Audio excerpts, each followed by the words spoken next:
Mutton ताट कितीला? 250 रुपये. आणि चिकन ताट?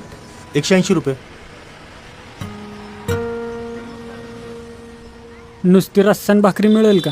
मिळेल की. कितीला आहे? 70 रुपयाला. द्या मग. हां बसा.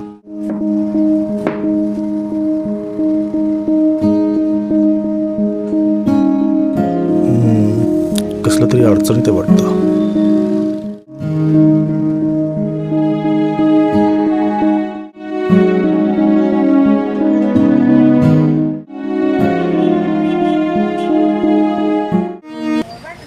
वावरातनं डायरेक्ट इकडं आणली बघा.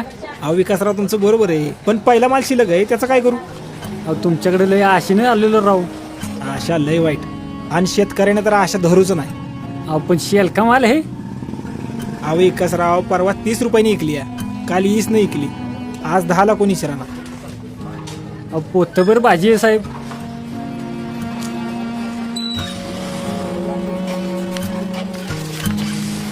हा एवढं घ्या. ती पोतं आणा.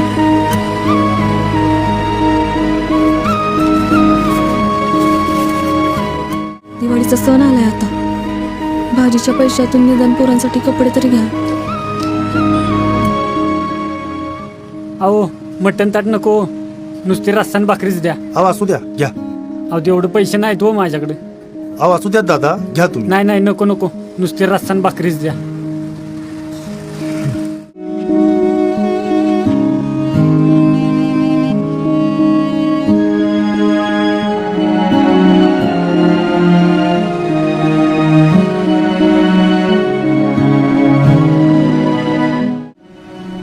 अहो आता पीस कशाला?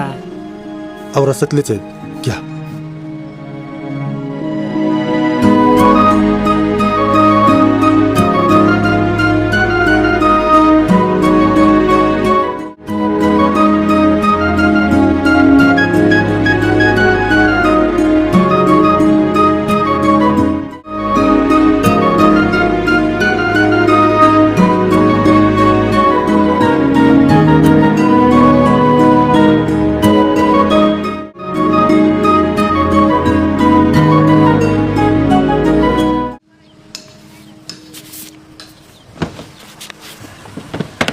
कुठलं हो तुम्ही, आणि इकडं कसं काय? हां सर्जापूरचं बर.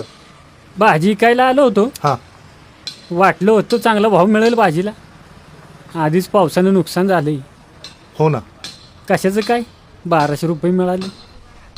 लय भूक लागली होती. मागच्या 2 हॉटेलात विचारलं, हां. तर शाकाहारी थाळी 180 रुपये सांगितली. त्यांना वरण भात मागितलं तर 80 रुपये म्हणाले. तुम्ही 70 रुपये तो रस्सा भाकरी देतो बोलला. म्हणून बसलो जेवाय. तर 200-300 रुपये जेवाय घालवायला एवढं पैसे नाहीत व शेतकऱ्याकडे. दिवाळी आली आहे, पोरं बी मोठी व्हायला लागलेत. 5-10 हजार रुपये खर्च आहे. अहो या 2 वाचले 200-300 रुपयातनं 3-4 दिवसाचं पेट्रोल भागेल माझ्या गाडीचं. अहो बरोबर आहे तुमचं. अहो आम्हाला पण कळतंय की. चला. हो हो चला या. ही घ्या.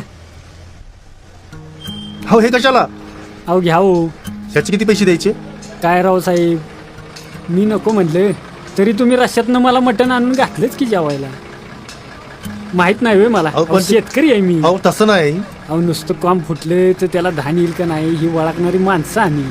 बर पण अहो पण तुम्ही माझ्या पोटात 2 घास घातले, आम्ही तुमच्या पोटात 4 घास घालूच की. काय शेतकऱ्याला ह्या जगानं काय अजून ओळखलं नाही. येतो. चालेल.